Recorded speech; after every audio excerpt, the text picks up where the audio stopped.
नमस्कार, राष्ट्र गर्व में आप सभी का बहुत स्वागत। मैं हूं सुशांत सिन्हा। क्या दुनिया में परमाणु युद्ध होने वाला है? क्या तीसरा विश्व युद्ध शुरू होने वाला है? अगर वर्ल्ड वॉर शुरू हुआ तो हिंदुस्तान का स्टैंड क्या होगा, वगैरह वगैरह। और ऐसे तमाम सवालों के बीच मैं राष्ट्र गर्व में आज हिंदुस्तान की उस ताकत से आपको रूबरू करवाने वाला हूं जिसने अमेरिका तक को खौफ में डाल दिया था। कनाडा पैनिक मोड में आ गया था। फ्रांस, जर्मनी, स्पेन, किसी को भी अंदाजा नहीं था कि भारत ऐसा कर देगा। यकीन मानिए, ये ऐसे लम्हे हैं जो हर भारतवासी को हमेशा गर्व कराते हैं और कराते रहेंगे, जिनके बारे में आज आपको बताने जा रहा हूं।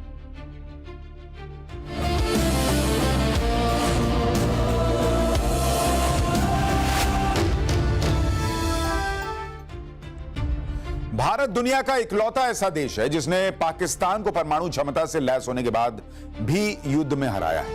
1999 का करगिल युद्ध हो या फिर 2025 का ऑपरेशन सिंदूर, कोई और मुल्क ऐसा नहीं है जिसने यह मादा दिखाया हो।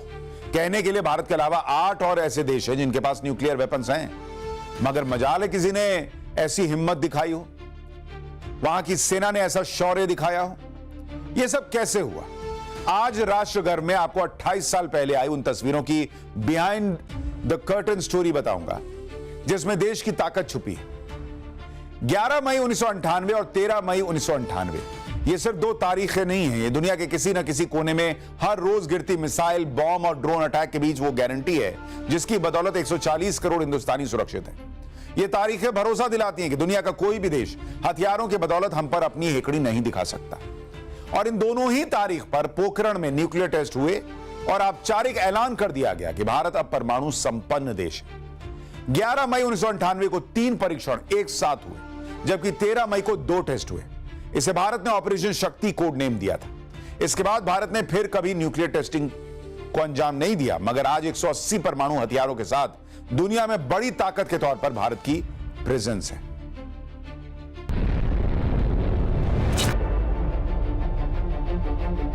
उन्नीस के मई महीने में हिंदुस्तान ने पोखरण में जो कारनामा किया, उसकी तस्वीरें हर हिंदुस्तानी को गर्व से भर देती हैं। गर्व इसलिए भी बढ़ जाता है क्योंकि अमेरिका ने पोखरण में निगरानी के लिए 4 सैटेलाइट सर्विलांस खास तौर पर लगाए थे, मगर इन सबको चकमा दे दिया गया। इस न्यूक्लियर टेस्ट के जरिए डीआरडीओ और पार्क से जुड़े 20 वैज्ञानिकों की टीम और अटल बिहारी वाजपेयी सरकार ने सीक्रेट तैयारी की थी। भारत ने इस टेस्टिंग से पहले किसी परमाणु अप्रसार संधि पर हस्ताक्षर नहीं किए थे, इसलिए इसे अंतर्राष्ट्रीय समझौते का उल्लंघन भी नहीं माना गया। सोचिए, अगर भारत ने न्यूक्लियर टेस्ट नहीं किए होते तो पाकिस्तान जिस तरह आज हदों में सीमित रहता है, क्या मौजूदा दौर में ऐसी तस्वीर होती? क्योंकि पाकिस्तान अपनी न्यूक्लियर टेस्टिंग की तैयारी सालों से कर रहा था और पहला परमाणु परीक्षण 28 मई 1998 को चगाई पर्वत पर किया। इसके 2 दिन बाद यानी 30 मई 1998 को पाकिस्तान ने फिर से न्यूक्लियर टेस्टिंग की। अमेरिका का झुकाव पाकिस्तान की तरफ था। उसे फाइनेंशियल सपोर्ट से लेकर दूसरी चीजें भी मुहैया कराई जा रही थी, मगर भारत ने इन सब की परवाह किए बगैर अपने मिशन को पूरा किया। इसके लिए बहुत तगड़ी और डीप प्लानिंग की गई थी। इस मिशन को पूरा करने के लिए रेगिस्तान में बड़े कुएं खोदे गए, उनके अंदर परमाणु बम रखे गए, कुओं पर बालू के पहाड़ बनाए गए और उन पर मोटे मोटे तार निकाले गए। और फिर धमाके वाली जगह विस्फोट के बाद जो गड्ढा बना, उसने भारत की कामयाबी पर मुहर लगा दी।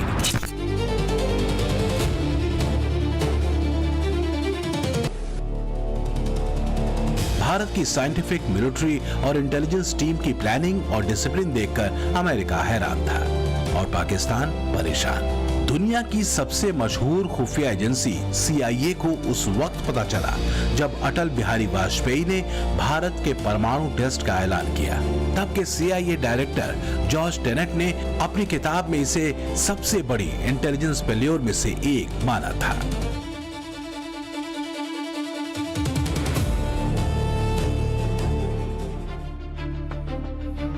किसी ताकतवर देश की ताकत आप मान के चलिए कि मोटे तौर पर तो पैसा होता है, मगर बॉस पावर बहुत जरूरी होती है और यह पावर सेना के पास अत्याधुनिक हथियारों की लंबी चौड़ी के अलावा दमदार एटम बॉम्ब से भी आती है।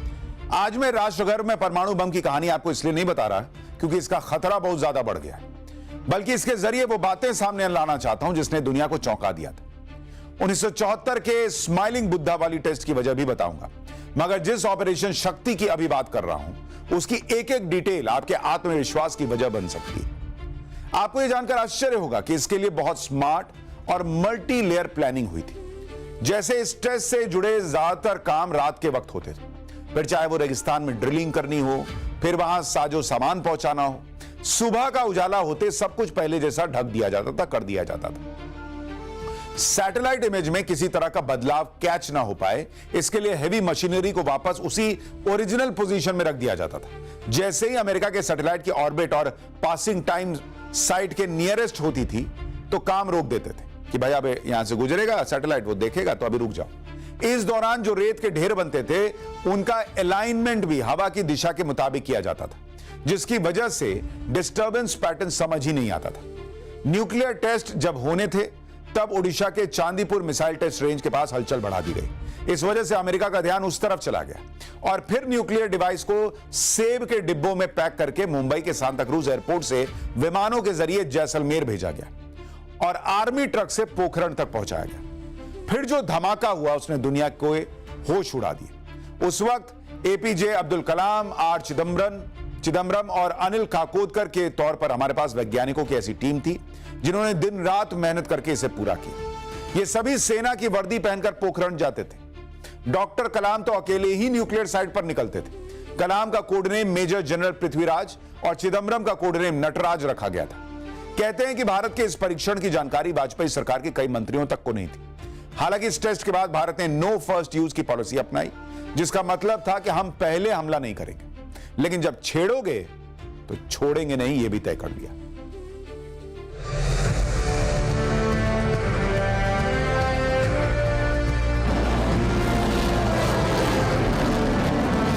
साल 1989 में भारत ने पहली बार अग्नि मिसाइल का परीक्षण किया।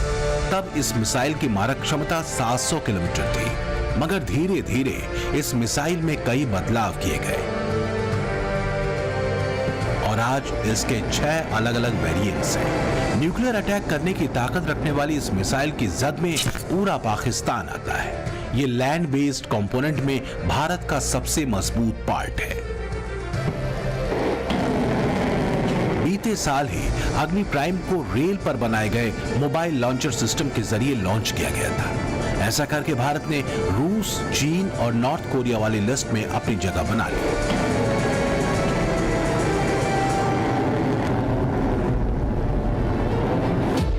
K-15 और K-4 भी ऐसी मिसाइल कैटेगरी में आती हैं जो परमाणु हमला करने में सक्षम है। K-4 के परीक्षण से पाकिस्तान बुरी तरह घबरा गया था। उसे डर है कि ऑपरेशन सिंदूर पार्ट 2 हुआ तो भारत कहीं इसका इस्तेमाल न कर दे।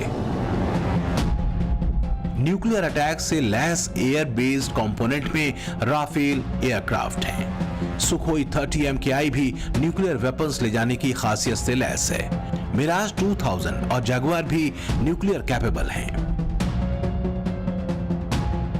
जब अटल जी ने भारत के सफल परमाणु परीक्षण की घोषणा की थी, पोखरण परमाणु परीक्षण के जरिए भारत ने न केवल अपने वैज्ञानिक सामर्थ्य को साबित किया, बल्कि भारत के वैश्विक कद को एक नई ऊंचाई भी दी थी। अटल जी के शब्दों में ही कहूं तो अपनी ध्येय यात्रा में हम कभी रुके नहीं हैं, किसी चुनौती के समक्ष कभी झुके नहीं हैं। खतरा अगर समंदर से आता है तो हिंदुस्तान के पास ऐसे ऐसे न्यूक्लियर वेपन्स हैं कि दुश्मन का मटियामेट सेकेंडों में किया जा सकता है। 2016 से active INS Arihant second strike capability मुहैया कराती है। आईएनएस अरिघात के तौर पर इंडियन नेवी के पास ऐसा जखीरा है जो परमाणु वेपन्स कैरी करता है। आईएनएस अरिधमान भी जल्द ही नौसेना को मिलने वाली है। इसकी सेकंड स्ट्राइक क्षमता दुश्मनों के लिए बहुत बड़ा खतरा है। भारत के पास न्यूक्लियर हमला करने वाली कई और ऐसी ताकतें हैं जो दुश्मन को किसी भी मोर्चे पर मात दे सकती हैं। कहते भी हैं ये क्षमता साल 1998 की बदौलत आई है। पोखरण में किया गया भारत का परमाणु विस्फोट आज अतीत के यादगार लम्हों में शुमार किया जाता है।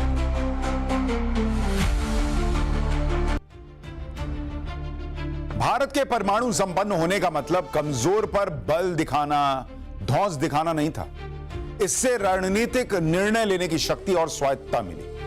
हालांकि कुछ राजनेता इसमें भी मीन मेख निकाल लेते हैं। सोनिया गांधी ने 1998 के पोखरण टेस्ट के बाद क्या कहा था? सोनिया गांधी ने उन्होंने बाकायदा ऑन कैमरा विरोध किया था। उन्होंने इसे अटल बिहारी सरकार को टारगेट करते हुए कहा कि सच्ची ताकत संयम में है, प्रदर्शन में नहीं। विज्ञान का इस्तेमाल हथियार बनाने के बजाय लोगों की तरक्की में इस्तेमाल करने से ज्यादा फायदा होगा। जवाहरलाल नेहरू भी परमाणु बम के खिलाफ थे। उन्होंने कई बार कहा कि atomic bomb symbol of evil यानी बुराई का प्रतीक है। नतीजा क्या हुआ? 1962 में चीन ने आंखें दिखाई और 71 में पाकिस्तान, पूर्वी पाकिस्तान के नाम पर हमें धमकाने लगा था।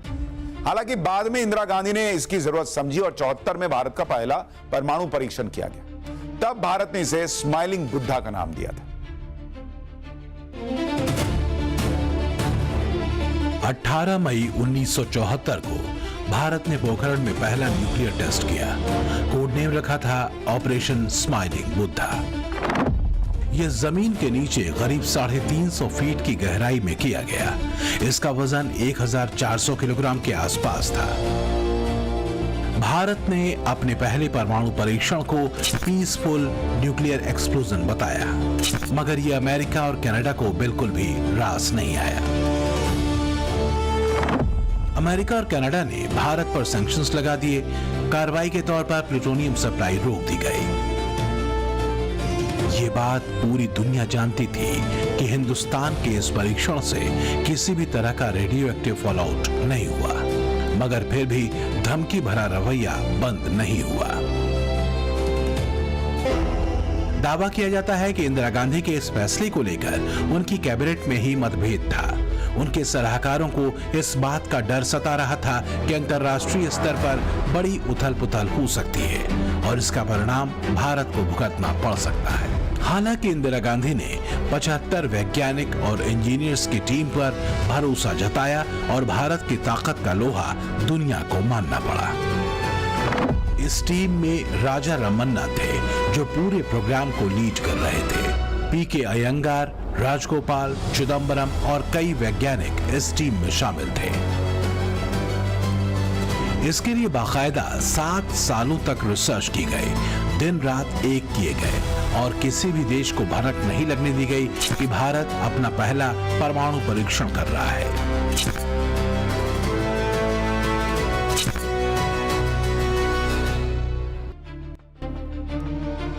भारत ने अपना जो पहला न्यूक्लियर परीक्षण किया था उसका आधिकारिक खर्च 32 लाख रुपए बताया गया। हालांकि 1998 में न्यूक्लियर टेस्ट की लागत नहीं बताई गई। मैं इसका जिक्र इसलिए कर रहा हूं क्योंकि अब परमाणु बम बनाना कोई छोटा मोटा खेल नहीं है। इसके लिए बड़ी रकम भी खर्च करनी पड़ती है और फिर जितना पैसा इसे बनाने में जाता है उससे कहीं ज्यादा इसके रखरखाव पर खर्च करना पड़ता है।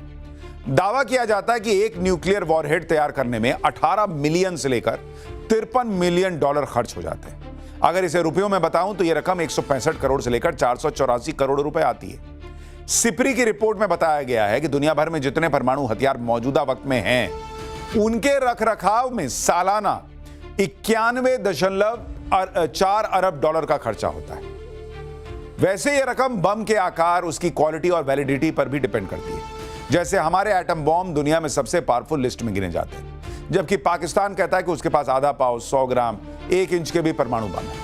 परमाणु हथियारों पर निगरानी रखने वाली संस्थाओं के मुताबिक इस वक्त दुनिया भर में 12,000 से 13,000 परमाणु हथियार मौजूद हैं। रूस के पास सबसे ज्यादा परमाणु वॉरहेड्स हैं। सिप्री की रिपोर्ट के मुताबिक यह संख्या 5,459 है।